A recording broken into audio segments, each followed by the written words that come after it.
आप रावण द्वारा रचित शिव तांडव स्तोत्र का श्रवण कर रहे हैं। शिव तांडव स्तोत्र, जिन्होंने जटा रूपी 8वीं वन से निकलती हुई गंगा जी के गिरते हुए प्रवाहों से पवित्र किए गए गले में सर्पों की लटकती हुई विशाल माला को धारण कर डमरू के डम डम शब्दों से मंडित प्रचंड तांडव नृत्य किया, वे शिव जी हमारे कल्याण का विस्तार करें। जिनका मस्तक जटा रूपी कड़ा में वेग से घूमती हुई गंगा की चंचल तरंग लताओं से सुशोभित हो रहा है, ललाट अग्नि धक धक जल रही है, सिर पर बाल चंद्रमा विराजमान है, उन भगवान शिव में मेरा निरंतर अनुराग हो। गिरिराज किशोरी पार्वती के विलास काल उपयोगी शिरोभूषण से समस्त दिशाओं को प्रकाशित होते देख जिनका मन आनंदित हो रहा है, जिनकी निरंतर कृपा दृष्टि से कठिन आपत्ति का भी निवारण हो जाता है, ऐसे किसी दिगंबर तत्व में मेरा मन विनोद करे। जिनके जटाजुटवर्ती भुजंगमों के फणों की मणियों का फैलता हुआ पिंगल प्रभापुंज दिशारूपिणी अंगनाओं के मुख पर कुमकुम राग का अनुलेप कर रहा है, मतवाले हाथी के हिलते हुए चमड़े का उत्तरीय वस्त्र चादर धारण करने से स्निग्धवर्ण हुए उन भूतनाथ में मेरा चित्त अद्भुत विनोद करे।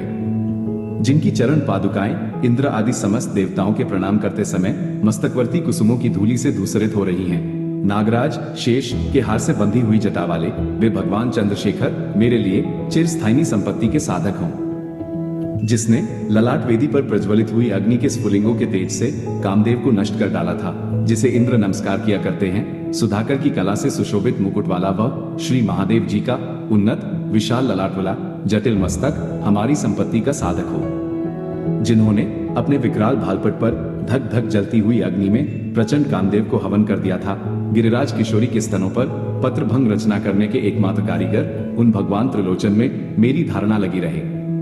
जिनके कंठ में नवीन मेघमाला से घिरी हुई अमावस्या की आधी रात के समय फैलते हुए दुरु अंधकार के समान श्यामता अंकित है, जो गज चर्म लपेटे हुए हैं, वे संसार भार को धारण करने वाले चंद्रमा के संपर्क से मनोहर कांति वाले भगवान गंगाधर मेरी संपत्ति का विस्तार करें। जिनका कंठदेश खिले हुए नील कमल समूह की श्याम प्रभा का अनुकरण करने वाली हरिणी की सी छवि वाले चिन्ह से सुशोभित है, तथा जो कामदेव त्रिपुर भव संसार दक्षयज्ञ हाथी अंधकासुर और यमराज का भी उच्छेदन संहार करने वाले हैं, उन्हें मैं भजता हूँ। जो अभिमान रहित पार्वती की कला रूप कदम मंजरी के मकरंद स्रोत की बढ़ती हुई माधुरी के पान करने वाले मधुप हैं, तथा कामदेव त्रिपुर भव दक्षयज्ञ हाथी अंधकासुर और यमराज का भी अंत करने वाले हैं, उन्हें मैं भजता हूँ। जिनके मस्तक पर बड़े वेग के साथ घूमते हुए भुजंग के फुफकारने से ललाट की भयंकर अग्नि क्रमशः धधकती हुई फैल रही है, धीमी धीमी बजते हुए मृदंग के गंभीर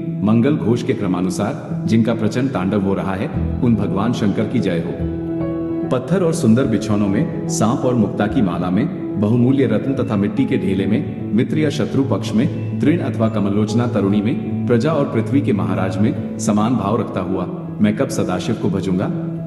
सुंदर ललाट वाले भगवान चंद्रशेखर में दच्चित हो अपने कुविचारों को त्याग कर गंगा जी के तटवर्ती निकुंज के भीतर रहता हुआ सिर पर हाथ जोड़ डबडबाई हुई विह्वल आंखों से शिव मंत्र का उच्चारण करता हुआ मैं कब सुखी होऊंगा। जो मनुष्य इस प्रकार से उक्त इस उत्तमोत्तम स्तोत्र का नित्य पाठ स्मरण और वर्णन करता रहता है, वो सदा शुद्ध रहता है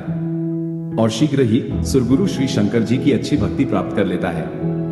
वह विरुद्ध गति को नहीं प्राप्त होता, क्योंकि श्री शिव जी का अच्छी प्रकार का चिंतन प्राणीवर के मोह का नाश करने वाला है। सायंकाल में पूजा समाप्त होने पर रावण के गाये हुए इस शंभु पूजन संबंधी स्तोत्र का जो पाठ करता है, भगवान शंकर उस मनुष्य को रथ हाथी घोड़ों से युक्त सदा स्थिर रहने वाली अनुकूल संपत्ति देते हैं। इस प्रकार रावण कृत शिव तांडव स्तोत्र संपूर्ण हुआ।